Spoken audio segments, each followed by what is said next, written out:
Hello and welcome to another Naruto CCG Deck Profile video. Today I'm going to be profiling a deck that I'm calling Dōjutsu Turn Marker Control, I think. I'm sort of basing it off of a deck that I saw from Rock Lee AC, who in turn got it from Hollow the Animal, he said in his video that I will be linking in the description and in the little tags in my video.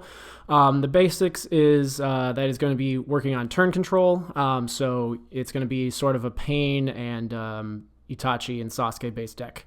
As always, I am using the Untap Rogue list and the Great Ninja Tournaments Rogue list. I will tell you any discrepancies between the two. As always, I don't think there are any, but I'm sure once I get into the deck, I will find out that I was wrong, and I will tell you what the differences are. The deck doesn't need much explanation, so let's just get right into it.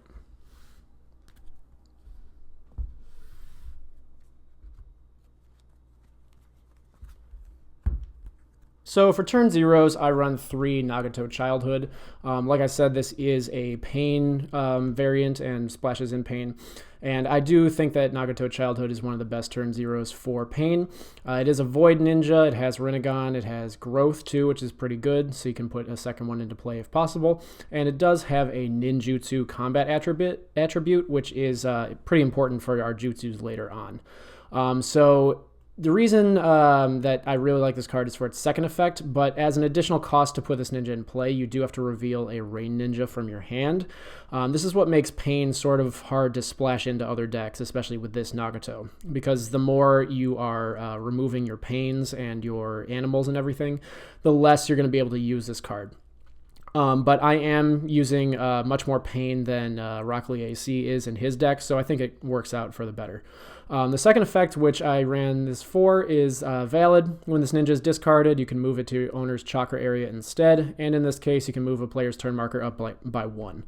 So not only do you get a chakra for when this card dies, but lets you move your turn marker up, which is very important because you are kind of waiting for turn 4, 5, 6 in this deck. It's a very strong card, 1-0 when healthy, but 4-0 when injured. It's better than even Naruto's at that stage. So it's going to be very strong and able to hold you out for the early game. And like I said, it is usable with a bunch of jutsus, and it is especially ran in this deck for a certain jutsu later on. Next, I run 3 Giant Chameleon. I believe it is at 3 on both lists, but definitely for the Great Ninja Tournaments Discord Rogue list, it is at 3. This is probably the key card for any Pain deck because its effect is when you would sacrifice this ninja, move it to your hand instead. So all of the Pain bodies have sacrifice, which means you have to remove a ninja from your field from the game in order to put that ninja into play. So Pain goes negative on the field every single time you're going to be putting in a body, but Chameleon goes back to your hand instead of actually losing that ninja on the field permanently. It does have Rinnegan, obviously, and its first effect is that if you do not control a ninja with Pain in its name, it gets -2/-2. So essentially, if you play this on turn 0, it's going to be 3-0 as its combat, which is still pretty good for a turn 0, but it just gets better as it goes on. Also has Fang, but that's not really relevant in this deck. So being an animal, it is one of the key components, and most of our turn 0s besides the Nagato are going to be animal. Next, I run 3 Giant Chimera. It is a very good stalling card in this deck and in any Pain deck. Some people don't run it at 3, but I do think it's fine at 3 because you can see this pretty often, and it's very good as an animal. Its effect is not valid. When this ninja's team is defeated, that does not mean injured. It means defeated. It also does not mean overwhelmingly defeated. So if you lose by more than 5, its effect does not go off. You can place 1 coin symbolizing a Chimera ninja in play with the following. Power 2-0, healthy and injured. Entrance cost 0, animal, and Rinnegan for its characteristics. So essentially makes this clone of itself true to the canon. A good way to use this is to put it in the back of a team, so deploying this on like turn 1. And when that team is defeated, you get your coin while Chimera remains healthy because that effect is not valid. And then you can use that coin as the head ninja for the Chimera in order to proceed through the game. 2 and 2 when healthy and injured, so that's very helpful. And like I said, it's an animal, it has Rinnegan, so it's going to be useful later on. Last for turn zeros, I run 2 Giant Pandas. I think this might be at 1 at the Untap list, but it is at 2 on the Great Ninja Tournaments list. If you are going to run on Untap and it is limited, then you can swap out 1 for Giant Centipede if you need to. But this card is extremely good. Its effect is when any of your Void ninjas would be injured or receive damage, you can give 1 damage to this ninja instead. The way that works is any amount of damage can be reduced to 0 and 1 damage given to this. So if you have like a water dragon jutsu going off, it's going to damage 10 ninjas. You can remove all 10 of those damage tokens from play, get rid of all that damage, and then give 1 to Giant Panda instead. So essentially, your opponent is going to have to use jutsu, is going to have to use removal, something in order to beat over you, because if you're losing in the showdown, they're going to be healed or just go straight to Panda every single time. And even though Panda can't heal itself naturally, Pain and this deck in general has a lot of healing options. So once this is down, your opponent's going to have a very tough time. 2 support is really all it has. It's kind of all it needs. It's just going to sit in the back. But valid, when this ninja blocks, its ninja gets +1/+1 during this turn. So it's essentially a 0/3 when it blocks, which is very, very good. So you want to run as many of these as possible. In this case, it's 2. On to turn 1s, I run 3 Animal Path. It has sacrifice like all the pain bodies do, and I won't be mentioning the sacrifice mechanic again. It does have ambush, which is very important, and obviously all of them will have Rinnegan, all of them will have Akatsuki and Rain, and this does have ninjutsu as its combat attribute, which is very good. So its effect is not valid. During your mission phase, the attacker's mission phase, you can discard 1 card, any card. Put in play target Rinnegan plus animal ninja card from your chakra area or discard pile, and it must meet the entrance cost. So Animal Path has a sort of interesting ruling to it. As written, you would be able to take, say, a Giant Panda, discard it from your hand, and then put in play that same Giant Panda that you just discarded with Animal Path's effect, but that is not how it is ruled. Animal Path must have a valid target in the chakra or the discard pile in order to do the sort of mechanic that I just talked about. So, for example, if you have Giant Panda in your hand and you have a Chimera in your chakra, you can discard the Giant Panda and then put in play the Giant Panda because you could have put the Chimera into the chakra. But if you don't, you can't discard it and put it into play. You'll have to charge your Panda and then discard something else to put your Panda into play. So that's just a little workaround that has to be kept in mind of when you're playing the Animal Path. It doesn't come up a whole lot. You have 8 animals, 9 animals total in this deck. So you're going to have animals that are going to be in your chakra or discard, so you're going to be able to recycle very easily. Even so, discarding 1 from your hand is not a very big deal. You have ways to get it back. Ambush is especially important for a card that I'll go over later on, but just keep in mind that pretty much everything in this deck is going to have ambush, and that's going to be very important for keeping up your resources. Another turn 1, this is the last animal of the deck, Giant Rhino. Its effect is valid. X, which is its combat attribute, its combat value is equal to the combat value of the ninja with the highest entrance cost. Keep in mind that if the entrance cost of the highest ninja is tied with another ninja, X will become 0. You don't get to pick, it just is automatically 0.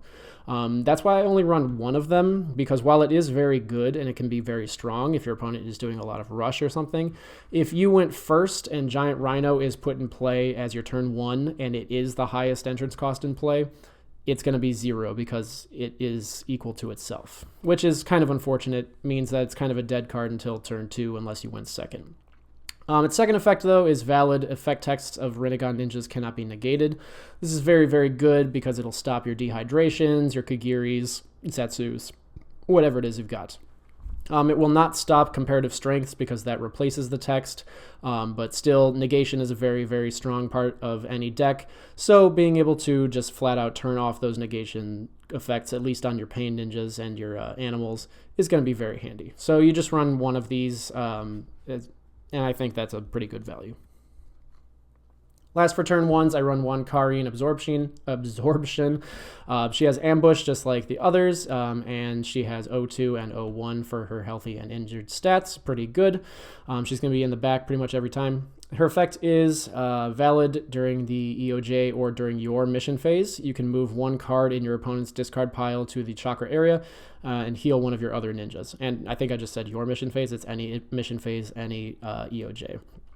So this is a very good effect because not only is healing very good to keep your panda in the game, so he can keep tanking any of those damage values. The ability to move a card out of your opponent's discard pile is also very good, even though giving them a chakra is taxing sometimes.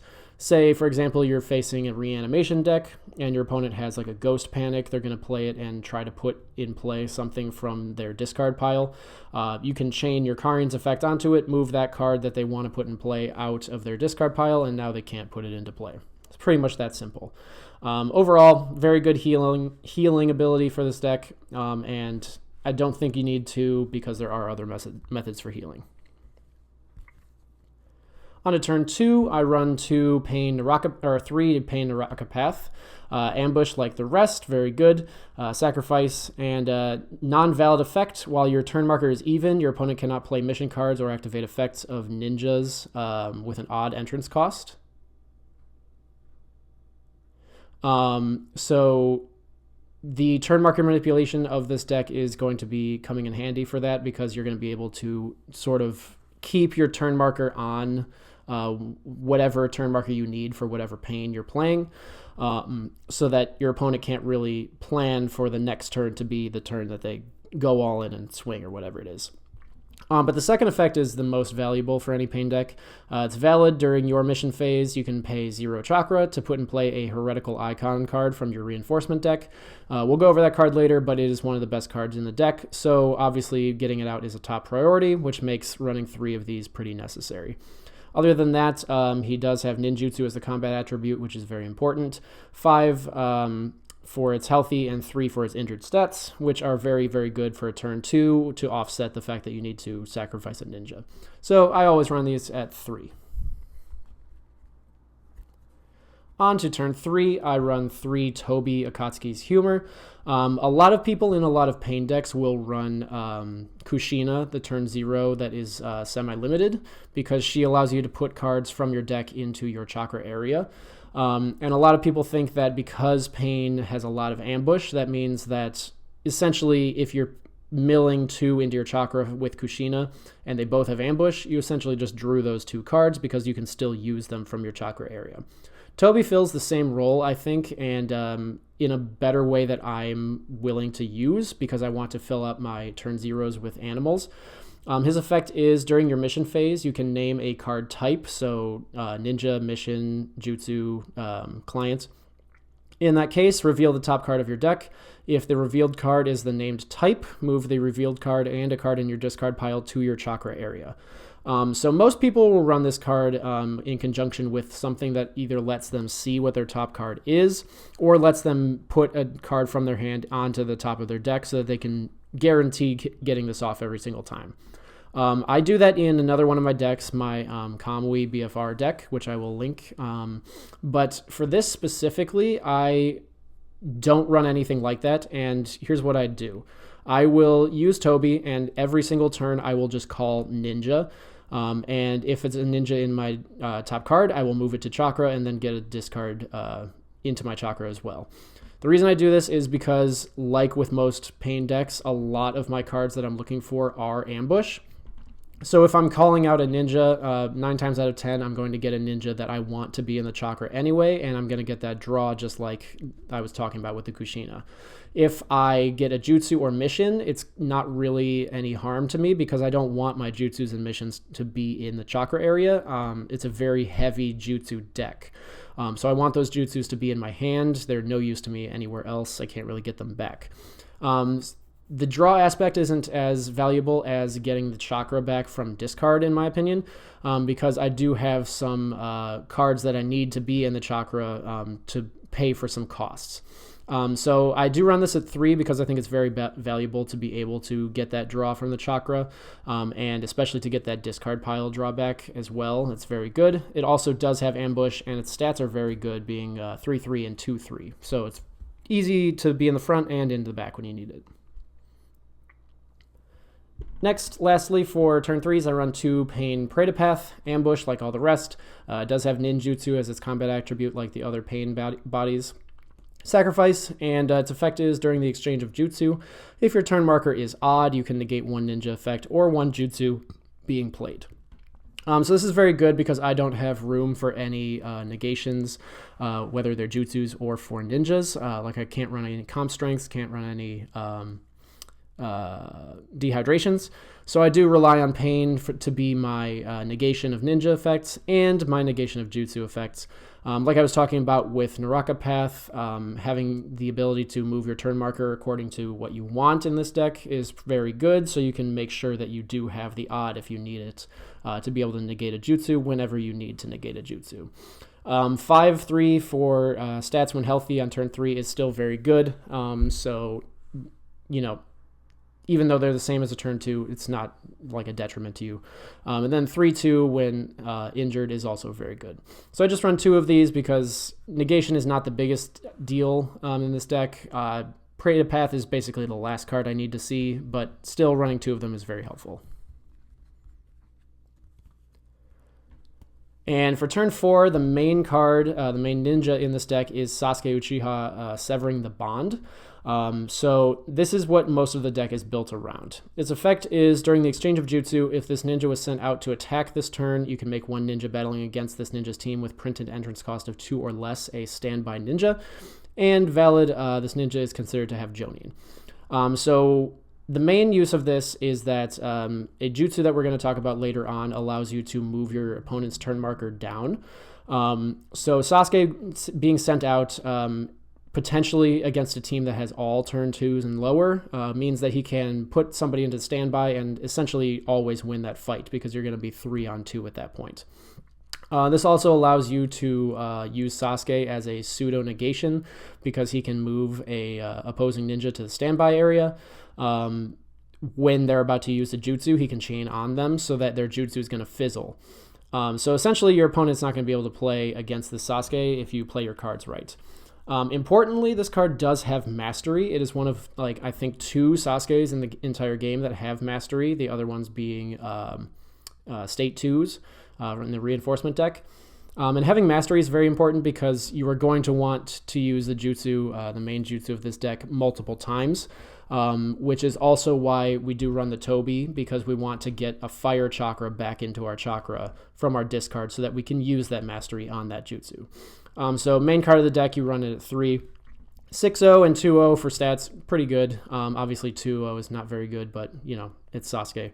It does have Genjutsu for a jutsu later on, and it does actually have growth in case you need to beef it up a little bit or it's injured or, well, not injured because it'd still be injured, but if you want to just beef it up or, I don't know, otherwise use growth on it. So run it at 3 and hopefully draw it every single game. Skipping over turn 5, I run 3 Itachi Uchiha Infernos for turn 6. Its effect is your opponent cannot play cards with an entrance cost of 2 or less. This has been eroded a little bit to say that they can't play non-jutsu cards with an entrance cost of 2 or less. Functionally, it's exactly the same. If you were of the assumption that jutsus did not really count anyway, then nothing has changed. But jutsus do count as a turn 0 in most situations, so they just wanted to clarify that this is not turning off jutsus, just missions and ninjas. So it's a very good card because, as we were just talking about, the main point of the deck is to lower your opponent's turn marker. So if you can lower it below 2, then with Itachi on the field, you essentially turn off their ability to deploy and use any missions to get themselves back in the game. Importantly, put in play effects do not count as playing a ninja, so they can use effects that put in play something, but deployment is pretty much off the table if it's 2 or less. Has ambush, so again, with the Tobi, very easy to get into your hand, essentially, by putting it in the chakra, or get it back from the discard. And it is in Itachi Uchiha, so it can use the jutsu we're going to use later on, and like I said, with Genjutsu, it's going to be important for a jutsu later. So I do run 3. It's not the most important card of the deck, but you might as well run 3. And on to jutsus, I run 3, the Eyes of Pain. Very important jutsu with our Nagato childhood up here. Requirements are Rinnegan, so any Void ninja in this deck can use it. Effect, move your turn marker up by 1. And then the expert effect with Nagato, move your opponent's turn marker down by 1. So very devastating card if you can get it off early. It allows you to swing by 2, essentially. I think a trap that a lot of people fall in with Eyes of Pain is that they wait to play it with their Nagato to sort of maximize the effect. I think it's more important to just use this at all and get your turn marker up, unless you know that you don't have any ability to use that boosted turn marker and you can afford to wait maybe 1 or 2 turns. But for 1 chakra, it might as well just be used. If you got like a chameleon on turn 0, you might as well just drop this, go up to turn 2 by the end of the turn. So I run 3 of those on the off chance that you can use this in conjunction with the other turn marker reduction card. And I think it's very useful for boosting yourself as well to get to the point where you can play your Sasuke and Itachi. And speaking of, I run 3 Power of the Cursed Blood. This is the main jutsu of the deck. It costs 2 colorless, which is very good because we do have a lot of mixed colors in here. So any specific symbols are going to be hard to come by. But the requirements are Sasuke, entrance cost of 4 or more, or Itachi. So our Sasukes and our Itachis can use it. And the effect is move your opponent's turn marker down by 2. So the main strategy of this deck is to get your Sasuke out, swing, use Power of the Cursed Blood, pay 2 to move their turn marker down by 2. If they try to negate it or something, then hopefully your Sasuke can put them into standby so that this can still go off. And then at the end of the resolution of this card, use Sasuke's Mastery to pay 1 fire chakra because it has to match the chakra of the card that he is using. Get this card back and then use it again a second time, all for about 4 or 5 chakra in that turn. At that point, your opponent is going to be down 4 in their turn marker, and the game is essentially over at that point. Your Sasuke is going to be able to stand by anything further that they play from then on. If you have your Itachi, he's going to be able to prevent them from using their deploys in general and from playing any missions in general. And something I didn't mention with the Itachi is that most good missions are turn 0 anyway, or below turn 2 anyway. You've got your loss, you've got monster research, stuff like that. So turn 2 is very important for missions, so Itachi is very beneficial even if you don't get this off. So just keep that in mind. But the core of this deck is to use this to basically lock your opponent out of being able to play by making them so low that they can't deploy anymore. Next, I run 2 Almighty Push. This is the structure deck version one, and it costs XX, which is a little bit confusing, but I'll go over that in a second. The effect is if the user of this jutsu is paying Deva Path, which I do not run any of, unfortunately, except in the reinforcements, so it's not really going to come up, then you can lower the cost of this jutsu to just X, so it cuts in half. Requirements are Rinnegan plus Ninjutsu, every pain body that we have, and importantly, Nagato can use it as well. And the effect is apply the following effect according to your turn marker. If it is odd, X ninjas on the battlefield become standby ninjas, and if it's even, move X cards from the top and bottom of your deck to your hand. So how does the X work? Essentially, the minimum that you can pay for this is 2, because if you pay 1X, then you have to pay X twice, which turns out to be 2. You cannot pay less than 2, which means that 2 ninjas on the battlefield are going to be standbyed, and you are going to draw 2 from the, you're paying 1X, so 1 ninja on the battlefield will be standby even if you pay 2, and you will move 1 card from the top and bottom of your deck to your hand even though you've paid 2.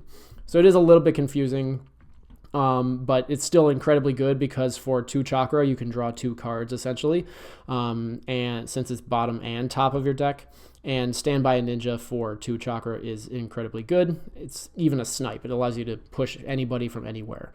Obviously, it's better if you can just get Deva Path down, but it's not really an option for us. So because of that, we do just run 2 of them. It's very good for protecting your jutsus and swinging out for game. Next, I run 2 Summoning Jutsu Pain. Costs 3, so it's pretty pricey, and the requirements are Rinnegan plus Ninjutsu. Again, any of our Pain paths and our Nagato. Effect, search your deck for up to 2 Rinnegan Ninja cards with a combined entrance cost of X or less. Reveal them and move one to your hand and the other to your team in any position. X is equal to your turn marker. So if your turn marker is 1, you can search for an entrance cost of 1 plus an entrance cost of 0, or 2 entrance costs of 0. And put one in play, put one in your hand. Key thing to remember here is that the sacrifice mechanic on the Pain bodies is a extra cost that has to be paid. So this does not allow you to put in play a Pain body without paying the sacrifice. So if you use this and you bring out like Naraka Path, you still have to do the sacrifice for it. But it's very good. Sort of a weird way to use this, which Pain players would not generally go for, is I like to use this to bring out Nagato if I have my Eyes of Pain in my hand, so that then I can drop the Eyes of Pain afterwards and lower their turn marker. Since in most Pain decks, Eyes of Pain isn't like the strategy, but Eyes of Pain plus Power of the Cursed Blood is what you're going for here. So it is worth it to bring out Nagato and just drop that Eyes of Pain if possible, which means that this is a very good search card for the Nagato, to kind of guarantee that if you have the Eyes of Pain, you have like 5 options for seeing Nagato. Another way to do this is to use it on Chameleon, put it in play, and then you've got your other Pain to your hand, so you can use the Chameleon to sacrifice next turn. Whatever you really need to do. If you need to put in play Preta Path because you're about to wind up and you're scared of a jutsu, you need Naraka Path because you need to heal a panda or something. Just all around very good for searching. And the expert effect with Pain Animal Path is that you move the bottom card of your deck to your hand. So if you use Animal Path, which you hopefully should get every single game, you're going to be able to draw also, which is just very good all around. It's not worth running at 3 in this, but I would definitely run 3 of them in any standard Pain deck. And last for jutsus, I run 1 Fear by Genjutsu. Costs 3 colorless. Every jutsu in this deck is colorless cost, so that's very good. You don't have to worry about your chakra having anything specific except for the case of Sasuke's mastery, which is very helpful for the Tobi to kind of keep track of. But the target is every ninja battling against the user, and the effect is the target becomes a standby ninja, and additionally, if the user has a Genjutsu combat attribute, give 1 damage to the target. So this, in my opinion, is the best jutsu in the game. It allows you to win by swinging out for your last 2 battle rewards and then just pushing everybody away and winning that set of 2 battle rewards because you're unopposed at that point. Added benefit of being played with the Itachi and the Sasuke is that they are Genjutsu, so you can give a damage to everyone also, which might just wipe out a whole team if possible. So incredibly good jutsu, limited to 1 for very good reason. It is on element with the fire, so you can use it for your mastery if you need to. And importantly, Sasuke can mastery this as well, to just get that extra oomph to push you over to like win the game at the very end. On to missions, I run 3 The Time of Pain. It is a turn 1 mission with 1 hand cost, and it is void, so you can use any card in the game as the hand cost, regardless of what element it is, which is very good. The effect is if you control 2 or more Rinnegan and or Akatsuki ninjas, you can move your turn marker up by 1, and then move 1 card from the bottom of your deck to your hand. So very, very good. It lets you boost your turn marker very early, start the ball rolling on getting your Sasuke, your Itachi out, because even if you don't draw into any of the turn marker reduction jutsus, you can sort of facilitate the strategy just by boosting yourself up to the point where you've already got your Sasuke and your Itachi down by the time your opponent is on turn 1 or 2. Kind of an exaggeration, but it's, you can boost yourself pretty fast. It is a turn 1, but it is kind of like a turn 2-ish, because you do need to have the Rinnegan and or Akatsukis on the field. But even, our Karin, our everybody but Sasuke really is a valid consideration for that, what it's looking for there. So I do run 3 of them because it's an early draw and it boosts your turn marker. So I do think it's worth running at 3. Next, for still turn 1s, I run 2 invasions. Invasion is very good in a normal pain deck, but because I don't really run a lot of pain bodies, I do only run 2 of them. But even still, you have 3 different pain bodies that you can be going for with the Animal Path, Naraka Path, and Preta Path. So it is pretty worth it, and you can actually draw quite a bit. So the effect is draw 1 card, then draw 1 card for each ninja with sacrifice. Even if you're going to be using this without the sacrifice down, a turn 1 mission that draws a card is still very good. But you can use this just to, on the off chance you have like 2 or 3 even sacrifice ninjas on the field, you can draw 4 cards, which is very, very good. So I still just run 2 of these for the early draw. Last 4 turn 1s, I run 1 Brotherhood. The effect, it is a fire mission, so you do need to be aware of the hand cost for that. But you've got your Itachi, you've got your Tobis, you've got some missions and your Jutsus, so you have quite a bit of targets for this. And the effect is search your deck for 1 ninja card with Uchiha in its name, reveal it and move it to your hand, then shuffle your deck.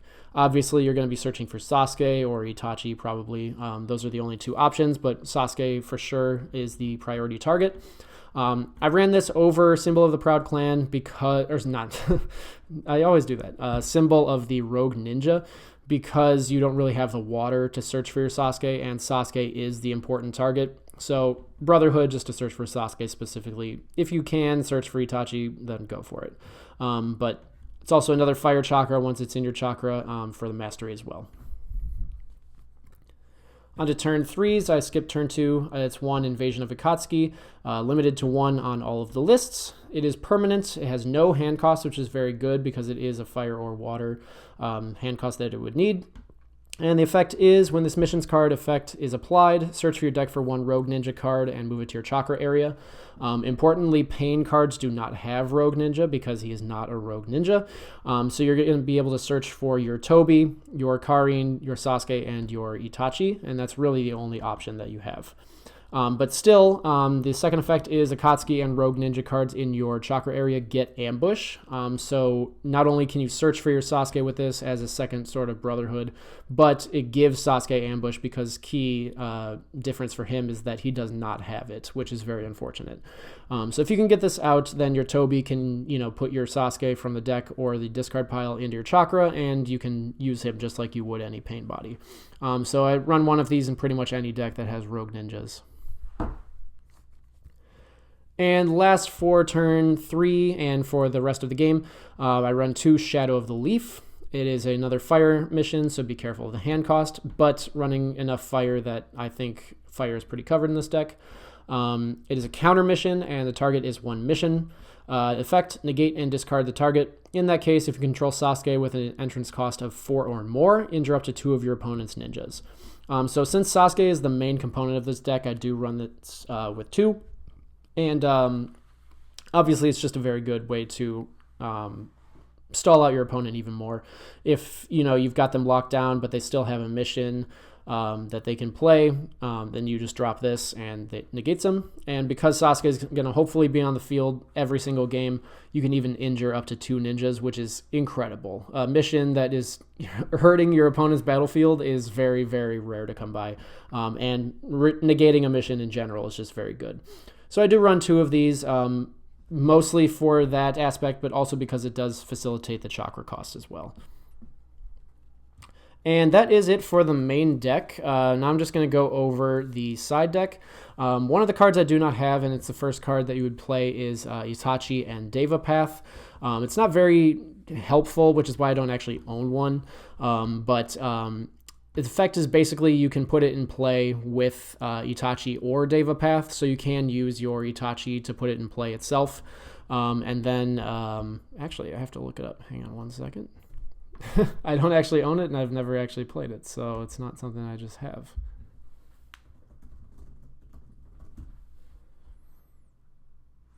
So its effect is you can squat it with only 1 of the listed ninjas. And then at the start of your turn, if your turn marker is odd, you can draw 1 card. And if your turn marker is even, move the opponent's turn marker down by 1. So it's not very helpful. It's just another option. It's the only way to get your Deva Path out so that you can use the reduced cost of Almighty Push. And it is another Genjutsu target. It's a pain that can use, the power of the Cursed Blood. So it's a pretty good option, but it's just too expensive for me to buy, and it's not really a key part of the deck. But then next, I run 3 Sasuke State 2s. I only own the 2, but as always, I don't really fill up my reinforcements, so run 3 of these just to fill up the space. The effect is you need to sacrifice a Sasuke with 4 or more. Be careful. There are some instances where your Sasuke can be reduced.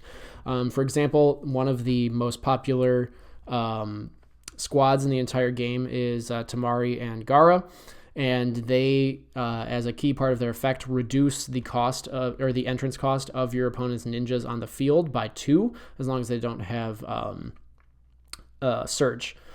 So I've actually been caught off guard with this before. If your Sasuke is on the field and your opponent has Gaara and Temari, then your Sasuke is not going to be an entrance cost of 4 or more, so you're not going to be able to sacrifice it for the Sasuke State 2. But Sasuke State 2 does have Mastery as well, so it's very good if your Sasuke is like injured or it's got like a comp strength or dehydration on it.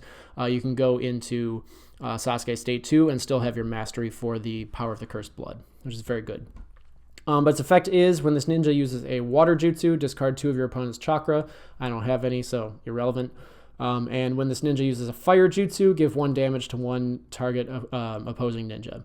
So, you can use your Power of the Cursed Blood, give a damage to someone, mastery it, Power of the Cursed Blood again, give another damage, kill them, wipe out their team. Just a very good combo.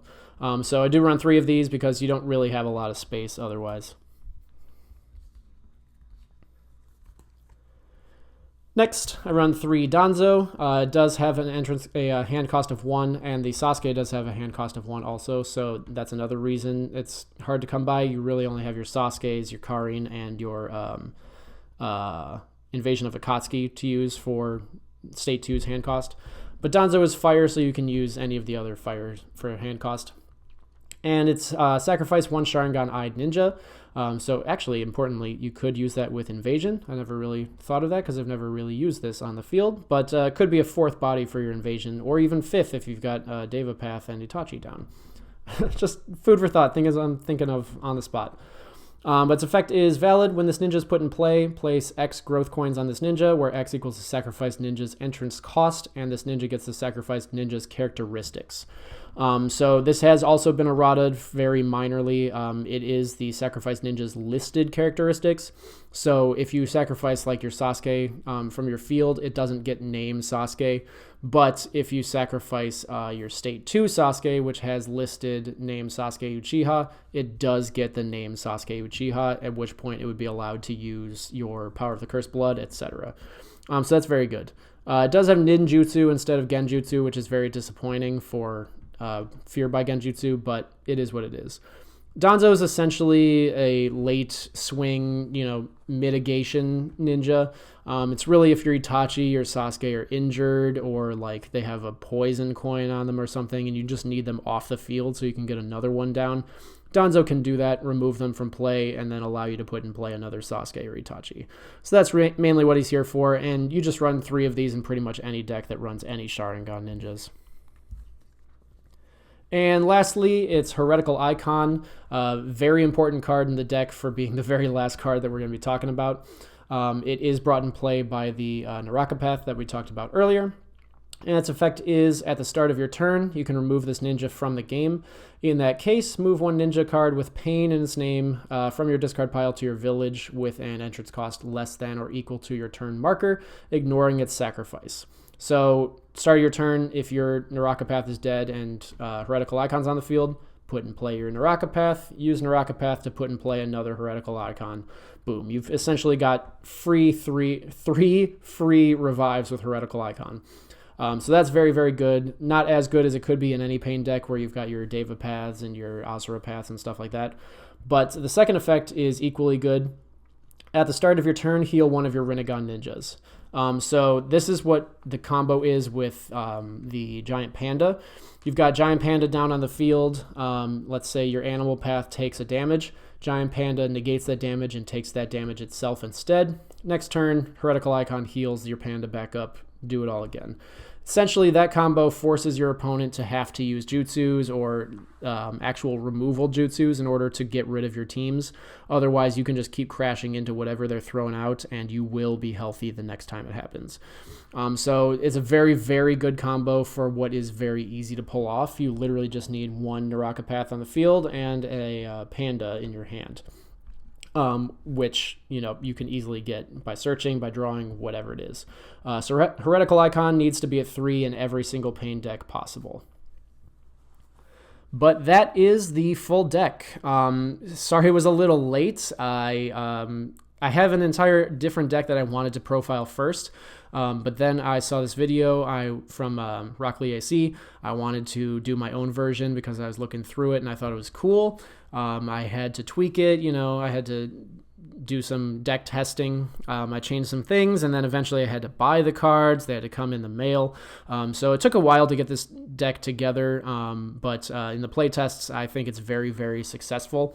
I don't know if it's a meta contention because I really haven't played it against anything but what I have, but I think it's very good, and if it pops off, it's devastating to feel. So if you have any suggestions or any ideas for how to make it better, I am all ears. Leave any comments down below for anything that you would want to change, any ideas that you have for it, and subscribe and hit the bell if you want to see more deck profile videos. Like I said, I have another one on the way pretty soon, and I think it's pretty fun. And as always, I have a bunch of other concept videos, meta-analysis videos, and things like that on the way as well. So hope to see you again next time for whatever deck profile or video that we're going to be doing. Bye.